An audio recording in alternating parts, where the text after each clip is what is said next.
Hey everyone, this is Hannah with the Rocket Miner giving you today's news update video. Today I'm going to mostly be sharing some updates regarding COVID-19, things that we've heard today that affect us locally here in Sweetwater County and around the state. Today, unfortunately, we heard the sad news that a Sweetwater County man has now died from COVID-19. This information was released today by the Wyoming Department of Health and the Sweetwater County District Board of Health. The man who died was one of 3 patients who have been hospitalized at Memorial Hospital of Sweetwater County with COVID-19. This is Sweetwater County's first coronavirus-related death and Wyoming's 22nd coronavirus-related death. A press release said that the patient was a 77-year-old Rock Springs man who was recently identified as a laboratory-confirmed positive case of COVID-19. He was hospitalized after testing positive on Friday, July 10th, and he died last night on Monday, July 13th. The man reported first experiencing symptoms on Tuesday, July 7th. This is a pretty quick amount of time for someone to get symptoms, be hospitalized, and die from them. Local public health officials did report that this was an older man who did suffer pre-existing health conditions that are known to put patients at higher risk of medical complications and serious illness related to the COVID-19 virus. Everyone at Memorial Hospital expressed their sadness over this death, and they extended their condolences to this man's family and loved ones and to the community.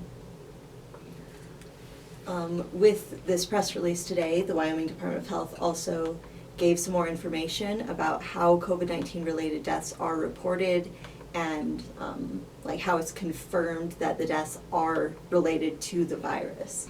They said, whether Wyoming resident deaths are added to the state's coronavirus-related death total is based on official death certification information, according to state health officials. Death certificates reflect whether COVID-19 caused or contributed to the person's death, according to medical opinion. If the disease neither caused nor contributed to the person's death, then that person's death is not reflected in Wyoming's count of COVID-19 related deaths, even if the person is known to be positive for the virus. So this is to clarify with cases where somebody may have actually tested positive for COVID and they got in a car accident, and obviously their death had nothing to do with the fact that they had the virus, so even though they had COVID, it's not a COVID-19 death.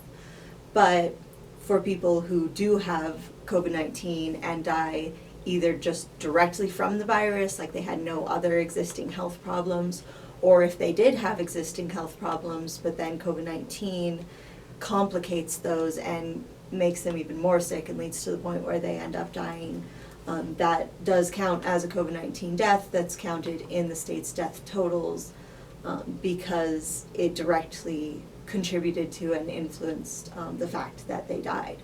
So this is just how the Wyoming Department of Health does things. This is standard procedure. It's just obviously with COVID-19 we see it happening more, and people have called into question how do we know that this death was related to COVID-19, and this is how these health officials determine and report that information. According to staff at Memorial Hospital, they said that the other 2 patients who are hospitalized right now because of COVID are currently in stable condition and they are not on ventilators. Sweetwater County Public Health also gave an update on where our numbers are at in Sweetwater County. They reported that there are currently 34 active cases and 105 recovered cases among the laboratory-confirmed positive cases here in Sweetwater County. The county has logged a total of 140 lab-confirmed positive cases since the pandemic began. As far as the numbers for the rest of Wyoming go, today the Wyoming Department of Health is reporting that we have 1,581 confirmed cases, 370 probable cases, and 1,462 recoveries. So that leaves us right now at 489 active cases throughout the state of Wyoming. Governor Mark Gordon has just announced that Wyoming will again extend public health orders to contain the coronavirus amid a resurgence of the illness, a press release stated. And the latest orders are now going to be in effect through the end of July. The current public health orders that we're under are the ones that were put into place on June 15th. They were started on June 15th and supposed to go through June 30th and then be reevaluated. And then when we hit June 30th, they were extended through July 15th, and now they've been extended again to go to the end of the month. These public health orders prohibit more than 50 people at a time from gathering in confined spaces without restrictions. And there are a range of exceptions, including grocery stores and people traveling in groups to work. Up to 250 people may attend an event, in addition to as many as 250 participants in the event if they practice social distancing and there's adequate sanitizing. Under these public health orders, faith-based gatherings and funeral homes continue to be allowed to operate without restrictions, though social distancing remains encouraged. And a variety of public health restrictions remain in effect in order to protect people inside bars, restaurants, gyms, and hair salons. So again, these are the same orders we've been under for the last month, but that's just a reminder on kind of some of the numbers and the details of what these health orders influence. Governor Gordon will be holding a media briefing tomorrow at 4:30 p.m. along with State Health Officer Dr. Alexia Harris. They're going to give an update on COVID-19. I'm sure that they'll address the extended public health orders and why that decision was made and what it means. And Governor Gordon will also be addressing recent budget cuts that were announced. So that media briefing will be live streamed and available to watch on the Wyoming PBS platforms, and we'll be sure to share it on our Facebook page as well. Regarding COVID-19 and this extending of public health orders, Governor Mark Gordon commented, "I'm disappointed again that we continue to see case numbers rise. Wyoming residents only need to look at what Texas, Florida, and Arizona are experiencing to see how much damage being careless, not wearing a mask, and failing to social distance can cause to our state's economy, our citizens' health, and our healthcare system." I was looking back to double check my facts on when these health orders went into effect and how many times they've been extended.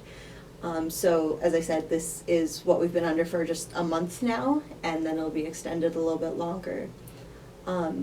When these health orders specifically were put into place on June 15th, and they're right in the middle of June, everyone was saying how Wyoming was doing really well and everything was going really positively. Our dashboard metrics that they check whether things are concerning or stabilizing, everything was either stabilizing or improving.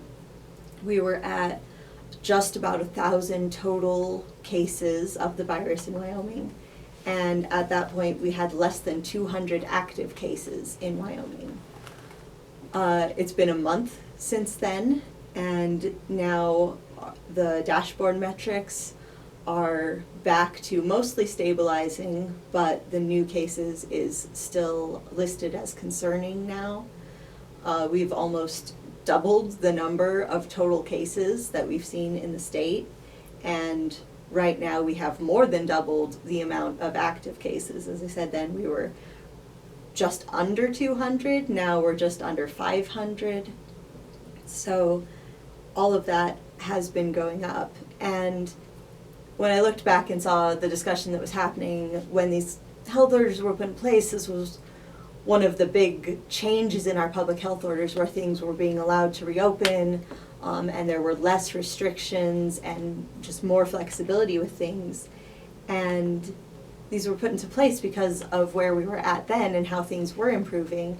And we said we can keep opening up and keep taking steps forward as long as things keep improving and we keep being careful. But obviously since then, things have not improved. They have gotten pretty drastically worse. And I am thankful that we haven't had to step backwards yet. We haven't had to go back on these current public health orders and make them more restrictive. But I think that personally, I think the governor is doing the right thing in extending these health orders and not allowing more freedoms yet, because things aren't improving, they are getting worse. And if we continue to not improve, we won't be able to go forward with more open public health orders. We won't be able to get back to normal like people want to do. And I know that that's discouraging, and I know that it's frustrating to everybody. I know that we're tired of this new normal that we've come to and the things that we're not able to do that we used to be able to. But I just think it's important to think through where we're at and how we're responding and what we need to do to get back to that new normal, because as long as these numbers keep going up, as long as we keep having more and more active cases, as long as we're not improving, we won't be able to make progress, and we won't be able to go back to being more open and being able to do what we want to do. And I don't know, I think that's just something that we all need to think about, where we're at and how we're thinking about this and how we're responding to it. And think about, why have these numbers gone up so much? Why are we seeing so many more active cases right now? And what can we do to help make that better? Because, as I said, I know that we're all frustrated by this, but we can't just say, stop extending these health orders, stop making us take these precautions because we want to get back to normal. Because the longer we don't follow the precautions and the health orders, the longer it will take before we get back to normal. And I know people are concerned about things like the economy, but as Governor Gordon said, if we have to keep seeing more cases, keep extending these health orders because that's where we're at, that will continue to damage our economy. So really the best way to help our community and our economy is to be more careful and more restricted, and to follow the health orders, to follow the precautions and the recommendations from health officials, and just to be careful. And if what it takes is wearing a mask in public places and social distancing, not having big events right now, if that's what it takes to get us back to the point where we don't have to do those things sooner, then we should do those things for now so that we can try to get back to normal and try to improve more. So I just wanted to give those updates, but then also just to encourage everyone to think about your response to these things. Think about the actions that you've taken in the past month. Think about just where you're at in your attitude about it, and what we can do to help Wyoming get back to the place it was, where we were improving and we were making progress and taking steps forward. What will it take to get us back to that point so that we can continue to improve and to do better, to get back to normal, yes, but to protect the people around us and to help protect our state as a whole. So just wanted to give you those updates. Thank you for listening. We will keep giving you more news and updates as we get it, and I hope that everyone has a good night.